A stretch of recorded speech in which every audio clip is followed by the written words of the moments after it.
Hello viewers, সবাইকে শুভেচ্ছা জানাচ্ছি। আশা করছি সবাই অনেক ভালো আছেন। তো বরাবরের মতো আবার নতুন একটি টপিক নিয়ে আপনাদের মাঝে হাজির হয়েছি এবং আজকের ভিডিওটি একদমই ভিন্ন। যেমন আপনারা আমার স্ক্রিনে দেখতে পাচ্ছেন, আপনারা যদি ভেক্টর স্ট্রোক লিখে সার্চ করেন তাহলে এইরকম আসবে। তারপর এখান থেকে আপনি এখানে ক্লিক করে দিবেন। দেওয়ার পরে জাস্ট আপনি আপনার ইমেল থেকে আপনার অ্যাকাউন্টের এখানে অ্যাকাউন্ট করার জন্য লগ ইন করবেন। লগ ইন করলেই কিন্তু আপনার অ্যাকাউন্টটা ওপেন হয়ে যাবে। তো এটাও হচ্ছে একটা পেসিভ ইনকামের মার্কেট প্লেস।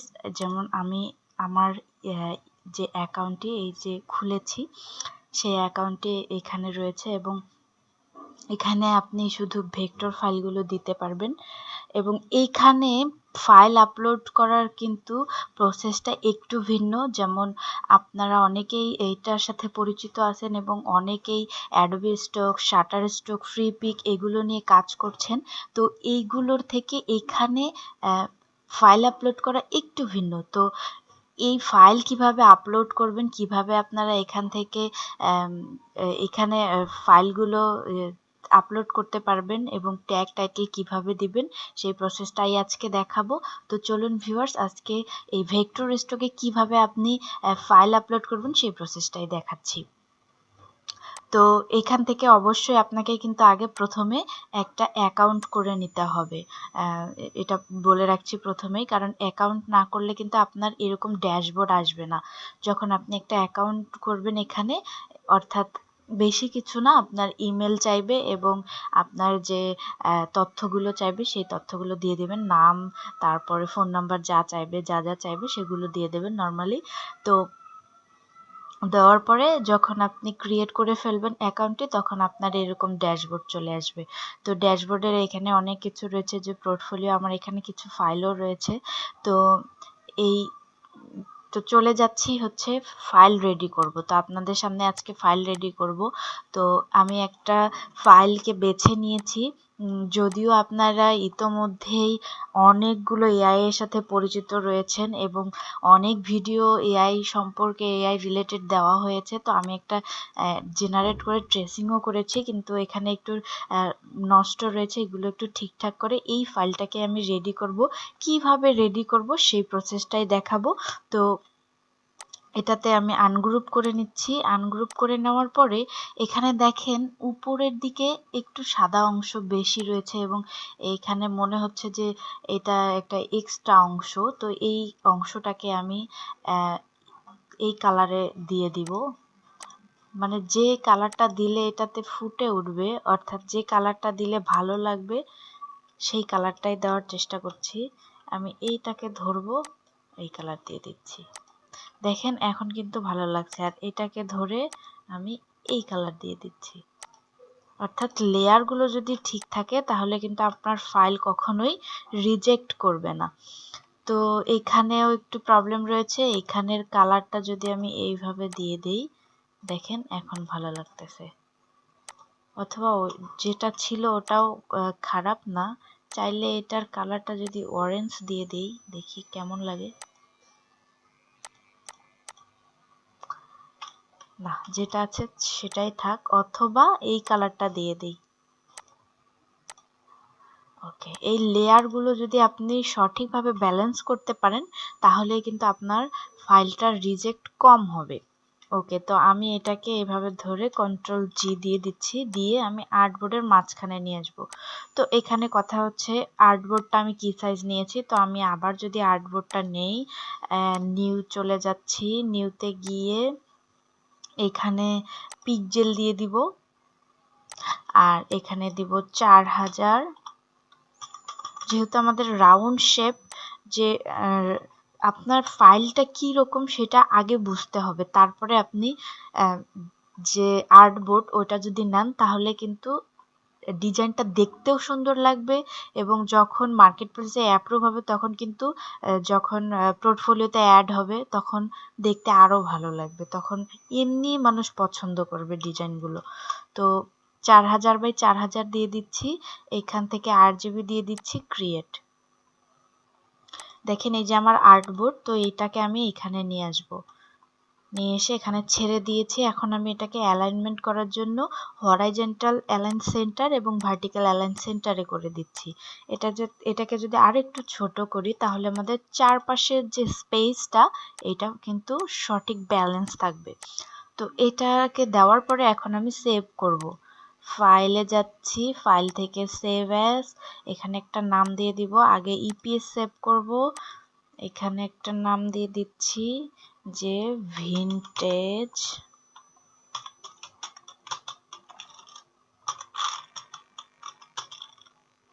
যেহেতু এই ডিজাইনটা টি শার্টে ভালো মানাবে, অর্থাৎ বেশিরভাগই টি শার্টের জন্য এই ডিজাইনগুলো খুবই পারফেক্ট এবং টি শার্টের জন্য বেশিরভাগ মানুষই কিনে থাকে।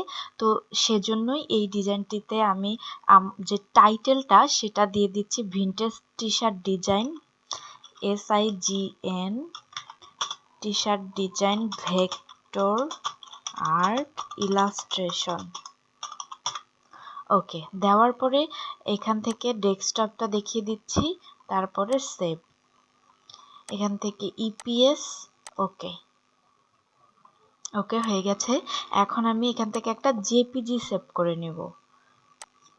এক্সপোর্টে চলে যাচ্ছি, এক্সপোর্ট অ্যাজ, এখান থেকে জেপিজি এইটাতে টিক দিয়ে দিব, সেম নেম, এবং তারপরে আমাদেরকে কি করতে হবে, এক্সপোর্ট, এক্সপোর্ট থেকে এখানে ওকে।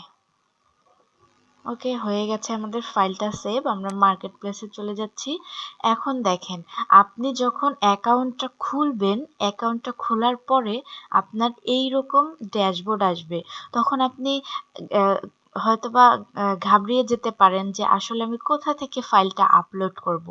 তো এই যে বাম পাশে যে ট্যাবটা রয়েছে ব্ল্যাক কালারের, এই ট্যাবটার নিচের দিকে দেখবেন portfolio, upload vector, FTP upload, pending, অর্থাৎ আমি এখনো কোনো পেন্ডিং নাই, এবং আরও অনেক কিছু এখানে রয়েছে এবং কত আর্ন হয়েছে সব কিছু এখানে থাকবে। তো আমার যেহেতু এটা নিউ অ্যাকাউন্ট, তো আমার এখানে আপলোড ভেক্টরে ক্লিক করে দিচ্ছি।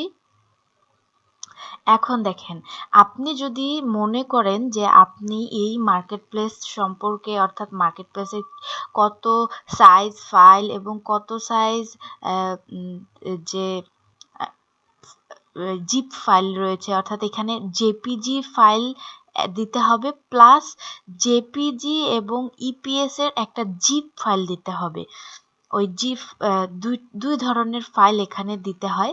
এবং যদি মনে করেন যে আপনি বুঝতেছেন না যে আপনি কোন ধরনের ফাইল দিবেন, কত সাইজের দিবেন, তখন আপনি আপলোড সেকশনে আসলে এই যে বিষয়গুলো এখানে ডিটেইলস দেওয়া রয়েছে, যেমন প্লিজ নোট দেওয়ার পরে এই যে ম্যাক্সিমাম সাইজ 1000 পিক্সেল, তারপরে আরজিবি হতে হবে, জেপিজি, লো কোয়ালিটি, তারপরে এই যে দেখেন যত রিকোয়ারমেন্ট রয়েছে সেগুলো কিন্তু ওরা এখানে নোট ডাউন করে রেখেছে।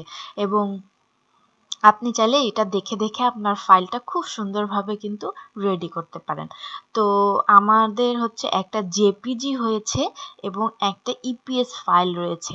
তো আমরা যদি এখানে জেপিজিটা আপলোড করি, কোথায় রয়েছে জেপিজি আপলোড,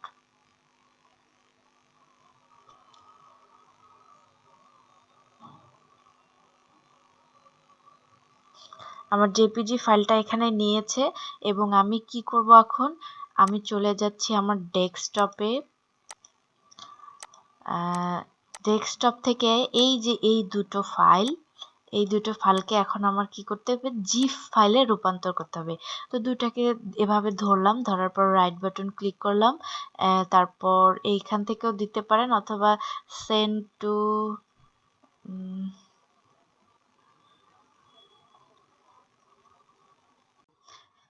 তো এইখান থেকে এভাবে দুটোকে ধরবো, ধরার পরে রাইট বাটন ক্লিক, তারপরে অ্যাড টু আর্কিভ, এখানে ক্লিক করব। ক্লিক করার পরে এইখান থেকে দেখেন দুইটা অপশন রয়েছে, এখানে কিছু অপশন রয়েছে, এগুলো চেঞ্জ করে দিতে হবে, না হলে কিন্তু ফাইলটা আপনার আপলোড নেবে না। যেমন ধরেন এই যে এখানে জিপ রয়েছে, ফরম্যাটটা আমাদেরকে জিপ করে দিতে হবে। দেওয়ার পরে আপনি চাইলে এখানে নাম একটা দিতে পারেন, নাও দিতে পারেন।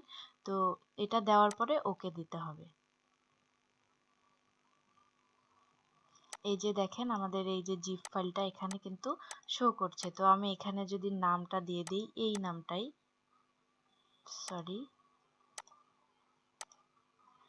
কপি, তারপরে এখানে এসে নামটা পেস্ট করে দিলাম। এখন আমি এই ফাইলটাকে কি করব, মার্কেট প্লেসে আপলোড করব।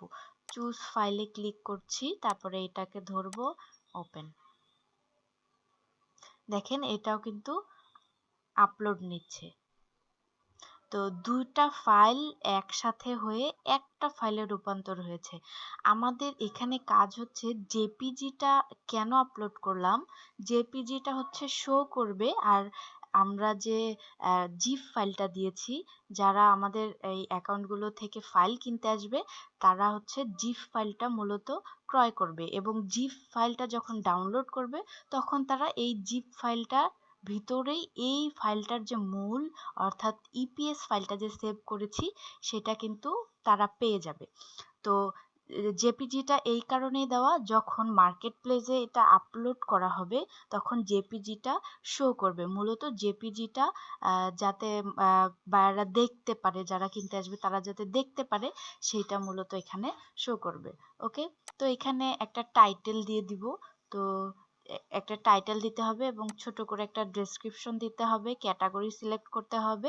অর্থাৎ আপনারা যারা Adobe Stock, Shutterstock, Freepik এগুলো নিয়ে কাজ করছেন, সেম প্রসেস, জাস্ট এখানের আপলোড প্রসেসটা একটু ভিন্ন, কিন্তু সবকিছুই কিন্তু একই।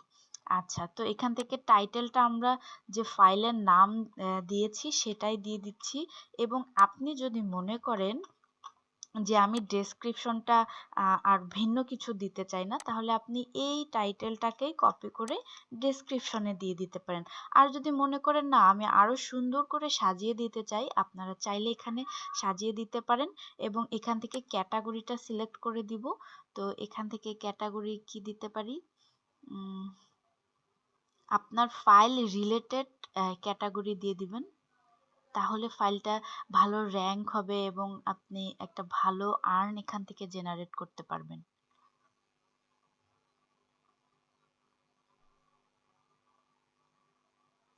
তো আমি এখানে সিজনস দিয়ে দিচ্ছি, আর এখানে দুটা ক্যাটাগরি, একটা চাইলে আপনি একটাও দিতে পারেন, কোনো সমস্যা নাই। তো দুটা দিলে বেশি ভালো হবে। তো এইখানে দ্বিতীয় নম্বর ক্যাটাগরিতে দিয়ে দিচ্ছি নেচার টাইপ, এরকম কিছু দিতে চাচ্ছি। তো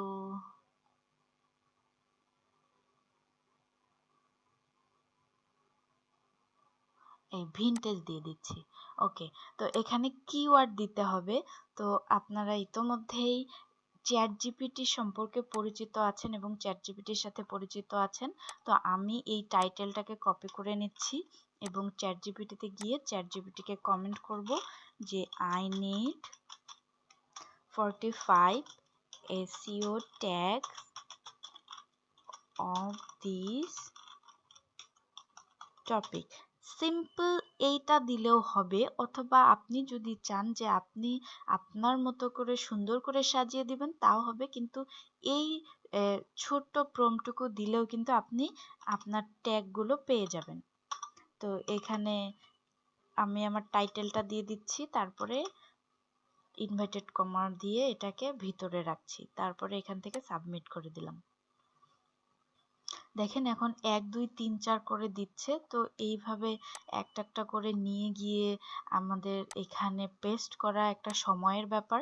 তো এখান থেকে আমরা তাকে কমেন্ট করব মেক ওয়ান লাইন উইথ কমা,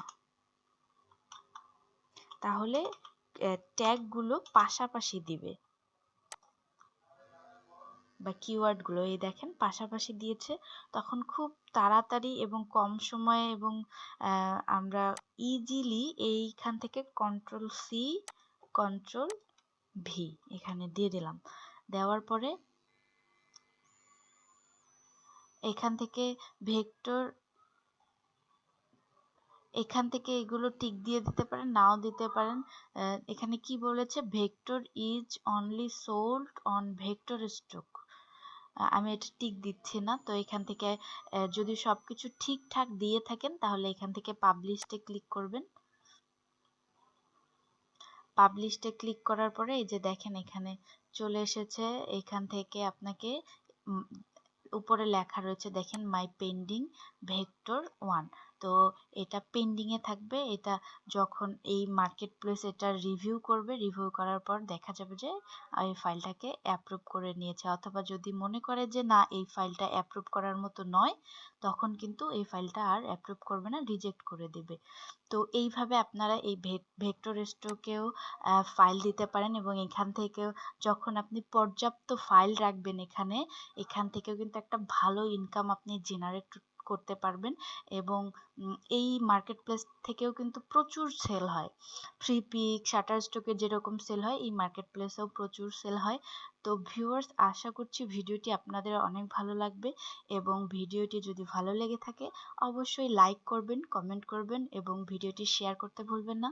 আমাদের চ্যানেলে যদি আপনি নতুন হয়ে থাকেন তাহলে আমাদের চ্যানেলটিকে সাবস্ক্রাইব করে রাখবেন, এবং আমাদের একটি পেজ রয়েছে, চাইলে আপনি পেজটাকে ফলো করে দিতে পারেন টিম প্রফেশনাল নামে, এবং সেখানে আপনি আপনার মতামতগুলো জানাতে পারেন, কোন ধরনের ভিডিও চাচ্ছেন সেগুলোও জানাতে পারেন, এবং আপনি যদি মনে করেন যে আপনার কোনো প্রবলেম রয়েছে সেখান থেকে আপনি সাপোর্টও নিতে পারেন।